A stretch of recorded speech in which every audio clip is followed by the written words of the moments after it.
Ноутбук Toshiba 2010 года выпуска принесли мне для того, чтобы проделать на нем апгрейд. Требуется также восстановить некоторые элементы крепления. Будем смотреть, то ли нет здесь винтов, то ли уже стойки под винты выломанные. Ну, конечно же, чистка экрана, клавиатуры, очень все пыльное, грязное. Дальше чистка системы охлаждения, возможно, она забита. И замена термопаст на процессоре, на видеокарте. Это модель Toshiba Satellite L655 1H2. С завода в этом отсеке должен быть установлен жесткий диск на 500 гигабайт. И первым делом я хочу его подключить и замерить его скоростные характеристики. И пока загружается система, по умолчанию здесь стоит Windows 7. Расскажу немножко о ноутбуке. Итак, как я и сказал, это ноутбук 2010 года выхода на рынок. Satellite L655, средняя модель из линейки недорогих универсальных ноутбуков Toshiba. Он оснащен дисплеем 15,6 дюймов, разрешение 1366 на 768 пикселей, матрица TN плюс фильм, вроде как глянцевая. Графический адаптер Radeon HD 5470, память 512 мегабайт. По сути, это классический универсальный ноутбук, пригодный и для работы, и для развлечений. Значит, платформа Intel Capella 2009, процессор Intel Pentium P6200 двухъядерный с максимальной тактовой частотой 2130 МГц. Энергопотребление 35 Вт. Но в отличие от моего Toshiba Satellite P300, здесь уже установлена память DDR3, по умолчанию 3 гигабайта, но хозяйка сказала, что здесь уже расширено до 4 гигабайт. Максимальный объем 8 гигабайт, имеется 2 слота памяти. Кроме того, как я уже сказал выше, здесь установлен 500 гигабайтный жесткий диск со скоростью вращения шпинделя 5400. Справа установлен привод DVD и картридер для SD-карт памяти. Для удобства пользования подключил мышку через USB адаптер, и как понял, здесь вот два USB порта, подключенные через хаб. Они плохо работают, и возможно сами USB порты именно раздолбанные. И теперь я хочу протестировать жесткий диск, который установлен на данный компьютер. Запускаю Crystal Disk Mark для 64-битной системы. Всего у него, 500 гигабайт жесткий диск, разделен на два логических диска C и D. Ну, допустим, диск C. Так, 3 прохода, 1 гигабайт файл. Погнали.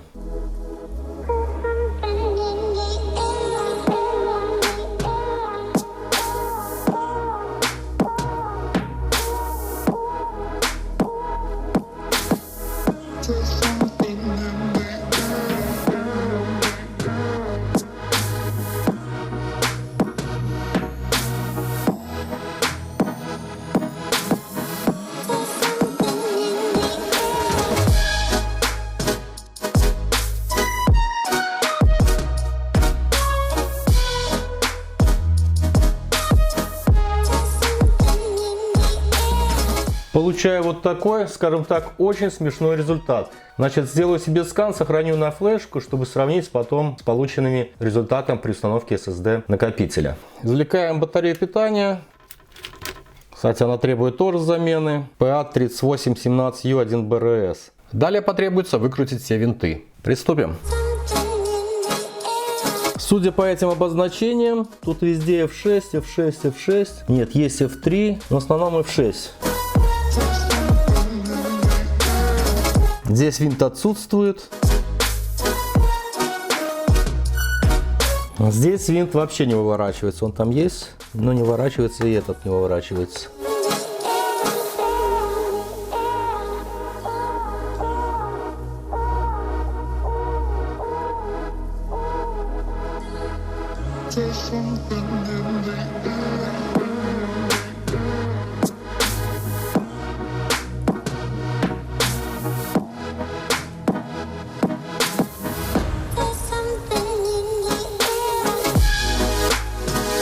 Очень маленький винтик, и здесь установлен жесткий диск. Под этой крышкой две планки оперативной памяти.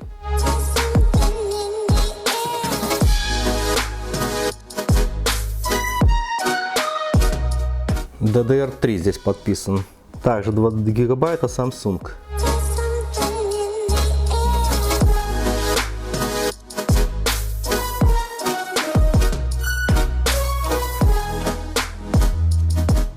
Здесь винты F2. Извлекаю вот эту планку с помощью гибкой карточки.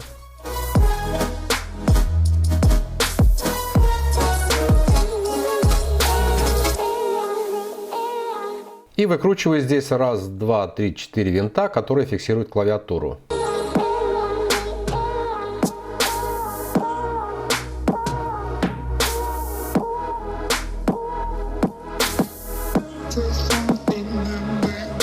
Аккуратно снимаю клавиатуру, отключив шлейф. Далее, выкрутив все винты снизу, попытаемся снять топ-кейс. Предварительно необходимо отключить шлейф тачпада, разъем, к которому подключены динамики. Как только снял топ-кейс, отвалилась крышка с дисплеем. Вот так он выглядит. Конечно, тут уже все развалилось со временем. Ну что ж вы хотите, 2020-2010 годы. Отключил разъем, к которому подключена кнопка питания. А этот провод одна из антенн радиомодуля. Ну, картинка, конечно, ужасная. Вентилятор пыльный, петли не держатся, все разваливается, что-то надо делать. И два USB-порта этого хаба плохо работают. Возможно, они подлежат замене. Демонтирую этот хаб, извлекаю разъем, шлейф приклеен. Хаб собран на этом контроллере. И осталось извлечь материнку. Для этого необходимо выкрутить несколько винтов. Вот один вижу. Даже вентилятор не закреплен. Так, разъем питания еще здесь. Но в принципе он нам почти не мешает. Все извлекли и здесь отключили. Этот поддон можно отправить на чистку, мытье. Только достать шлейф с разъемом. Так, снимаю вентилятор, для этого переворачиваю плату. И здесь необходимо выкрутить два винтика. Вот этот. И отключить разъем вентилятора.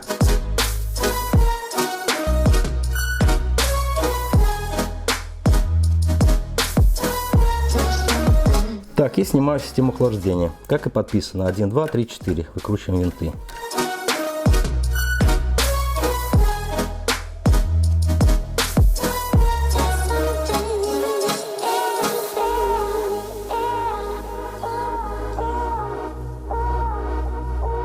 Радиатор я уже почистил. Все это чистится с помощью обычного пылесоса. Ну, удаляем эту пасту и наносим свежую.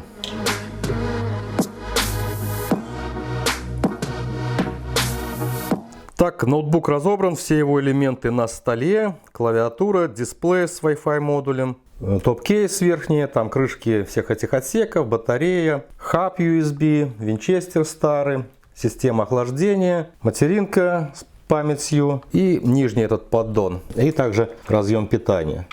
За кадром я уже отмыл нижнюю часть корпуса. С помощью суперклея какой-то матери мне удалось как-то приклеить эти петли. Вроде как держатся. Еще саморезы добавил, тут завинтил такие мощные.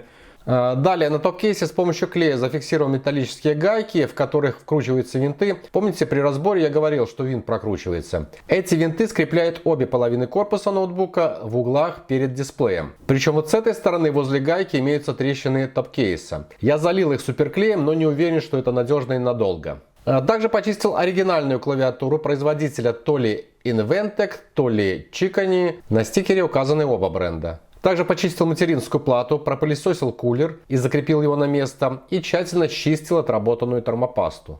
Буду наносить вот такую термопасту Arctic MX4. По отзывам вроде как самая лучшая паста, которую можно приобрести на AliExpress. И аккуратно наносим любой лопаткой.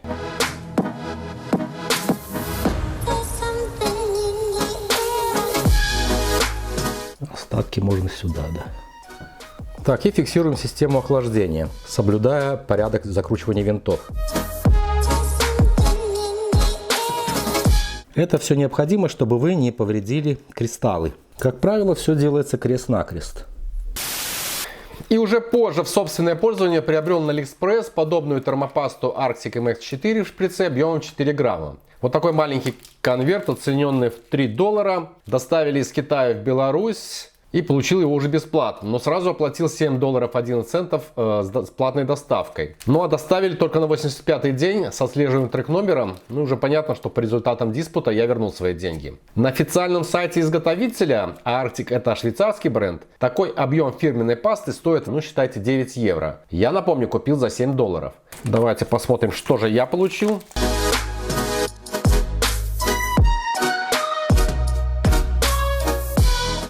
Оригинальная эта паста или не оригинальная, смотрите сами. Но вот такая вот упаковка, можете перейти на официальный сайт. Кстати, здесь есть QR-ссылка на официальный сайт именно Arctic D, где можно сравнить с иллюстрациями, представленными на нем. С обратной стороны есть штрих-коды. Вот нижний штрих-код подтверждает, что данная паста произведена в Гонконге. Здесь написано Made in China. Выше имеются координаты в Германии. А этот штрих-код, если перейти по нем, то он действительно подтвердит, что это паста Arctic Cooling MX4. То есть, как бы, ничего подозрительного здесь нет. Но что касается упаковки именно шприца, его оформлением, то именно в таком оформлении, где белый толкатель и черный колпачок, поставляется паста объемом от 8 грамм. У меня же 4 грамма, как здесь вот и указано, 4 грамма. Да, и ссылка на официальный сайт есть. Но буду считать, что это оригинальная паста. И ссылку, да, вы найдете в описании этого видеоролика. Приятно только одно, что вышло мне это все даром. Продолжу ремонт и сборку ноутбука. Так, установил на прозвонку. И проблема оказалась в самих USB портах. К минус или тут 5 плюс нет контакта. По данным есть контакт. И следующее питание. Есть контакт. В этом есть. А здесь нету. Или в USB портах, или необходимо их просто пропаять. Пропаял контакты. Давайте проверим, что получилось. Крайний правый есть. И крайний левый. Все есть. Должно работать. Так, и хочу еще прозвонить батарейку биоса. Ее по наличию флюса вроде как паяли или меняли уже. Так, 3 вольта есть на ней, да. Отлично. Теперь устанавливаем материнку. Для удобства необходимо сначала вот этот разъем питания зафиксировать на материнке. Он устанавливается у нас вот здесь. Процессор и видеокарта у нас с обратной стороны. То есть так вот устанавливаем. И сначала вставляем периферию разъемы. Так, сюда винт попал. Так, плата зафиксирована к поддону одним винтом. Вот здесь вот был. Вот здесь возле левой петли должен быть, ну, в некоторых моделях, наверное, еще разъем для подключения телефонной линии, то есть если ноутбук с модемом. Но здесь не было, тут стояла вот такая вот заглушка. Устанавливаем заглушку, не забываем про нее. И должен быть прикручен сам вентилятор. Вот здесь вот есть позиция возле радиатора. Когда я разбирал, этого винта не было, я нашел у себя. Закручу сюда, чтобы он не болтался. Зачем нам лишний дребезг? Далее фиксирую, я вот винтик этот оставил здесь, Wi-Fi Bluetooth модуль.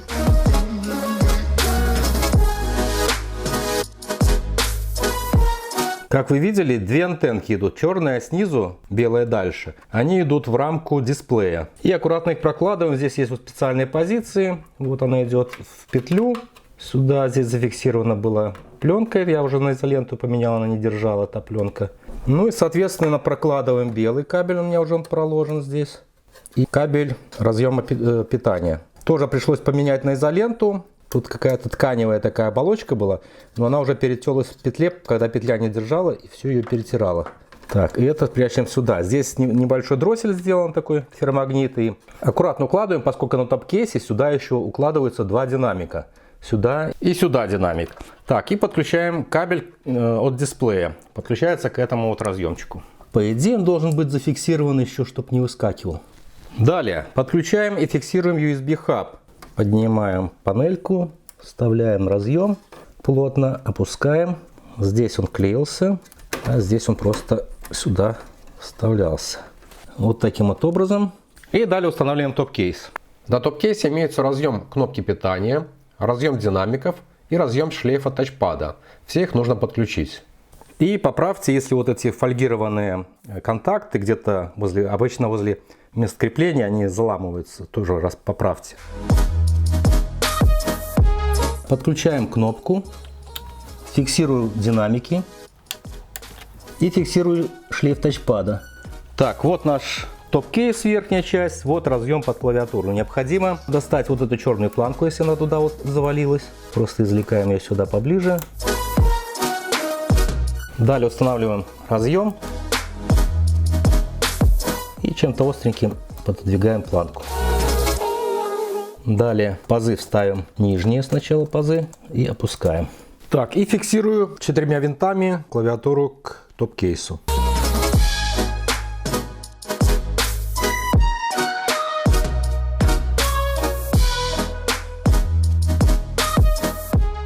Так, и осталось зафиксировать планку. Здесь есть защелки, здесь соответствующие пазы, поэтому вы не перепутаете, как ее устанавливать. То есть совмещаете сначала нижний край и потом верхний защелкиваете.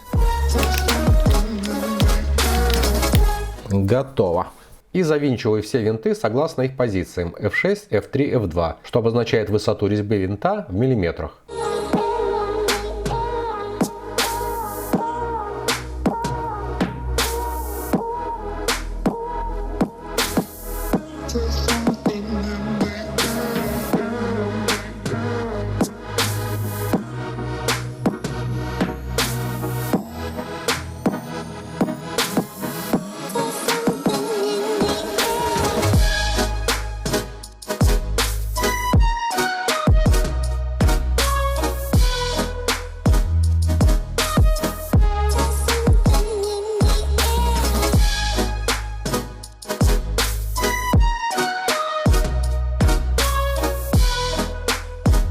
Далее в этот отсек устанавливаю две планки памяти. Устанавливается легко, здесь есть ключи, выемки здесь на разъемах. Таким вот образом вставили, пока разъем не войдет, и нажали. Она защелкивается. Вторая аналогично. Вставили до упора и нажали, защелкнулись. Все винты здесь закрутил. Здесь один потайной был F6. Здесь стояла крышка. Вот эта вот крышка. Все, можно ставить.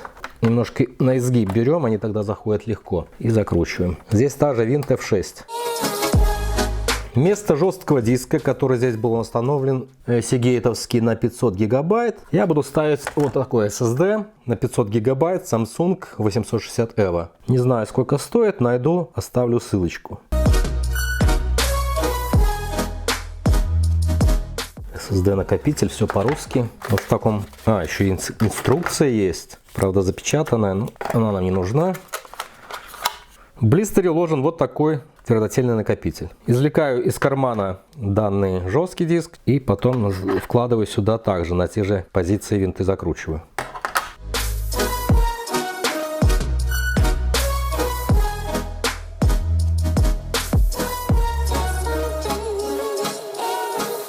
Здесь глубокий карман, подойдут и толщиной 9 мм накопители, и 7 миллиметровые.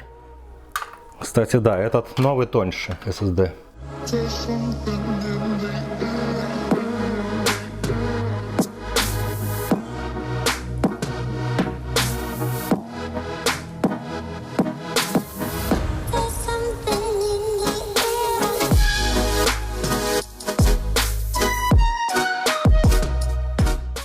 Вкладываю его в свой карман. Ну, он вот так вот устанавливается. Здесь фиксируется винтиком F3.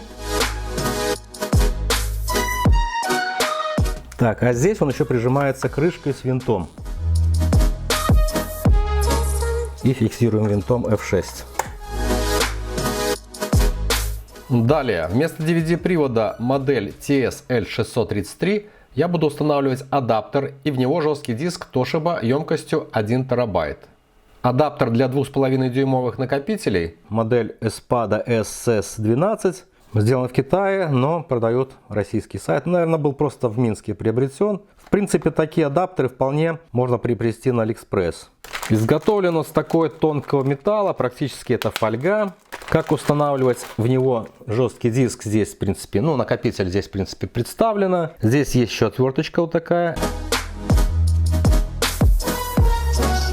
Вставляем, задвигаем плотно и закручиваем эти винты.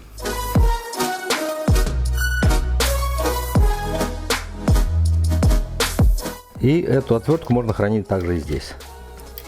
Как видите, здесь уже декоративная панелька такая под DVD-привод. Есть кнопка, которая провалилась, в принципе, она не нужна. Но светодиод здесь сигнализирует работу привода. Он как бы действующий, остальное все фикция. И нам необходимо только с прежнего привода снять вот этот фиксатор и переместить его сюда.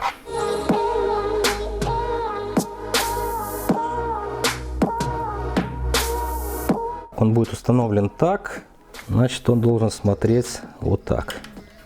Вот сюда, в это отверстие. Вот он появился здесь. и закручиваем сюда винтик. F3 тоже. Ноутбук в сборе, все подключено, аккумулятор подключен, питание подключаю, мышку, заодно проверим USB порты. BIOS подтверждает наличие двух установленных накопителей, SSD объемом 500 ГБ и жесткого диска. Размер установленной оперативной памяти 4096 МБ. В пункте конфигурации системы изменил режим контроллера SATA на AHCI. Это интерфейс последовательной передачи данных. И за кадром установил операционную систему Windows 10. Теперь сравним скорость загрузки этой системы с SSD накопителя.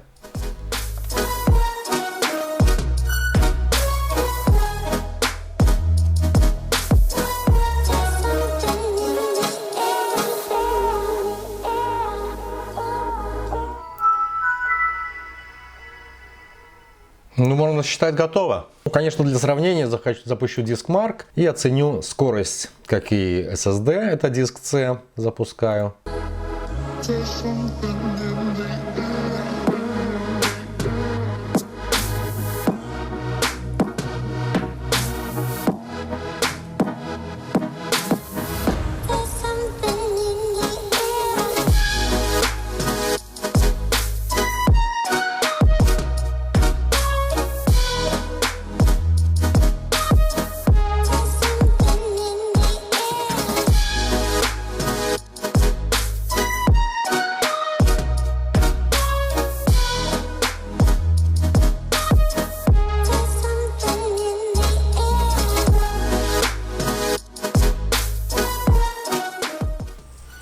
Ну и глядя на эти результаты, хочу сказать, что для этого твердотельника Samsung 860 EVO характерно то, что скорость чтения и скорость записи, они практически одинаковые. Скорость записи буквально отстает там на 10 мегабайт в секунду, хотя где-то и превышает. Так, и конечно же запущу еще тест жесткого диска в этом корпусе. Посмотрим, как он поведет себя. Это у нас диск E.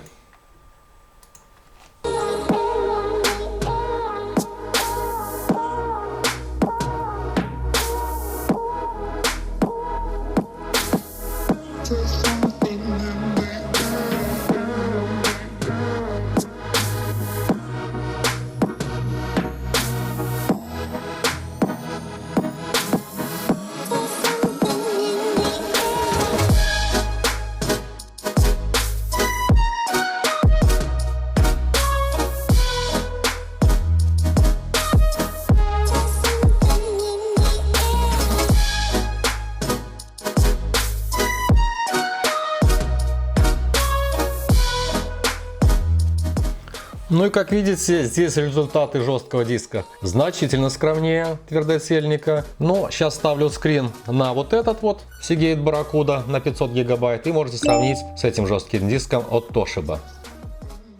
И теперь проверю, как работает USB порты. Включаю одну флешку. Так, есть. Диск F. Все открывает. Так, следующую. Диск G, все открывается. Ну а левый порт USB, совмещенный с портом eSATA, он работал в принципе. Да, все работает. Ну, в принципе, все по этому ноутбуку. Это Toshiba Satellite L655 1H2. Операционную систему поставили, SSD поменяли. Все ссылки на товары, которые я приобретал или у себя в городе, или на AliExpress, я оставлю в описании этого видеоролика. На этом я с вами прощаюсь. Подписываемся на канал, оцениваем это видео и до новых встреч на канале. Пока!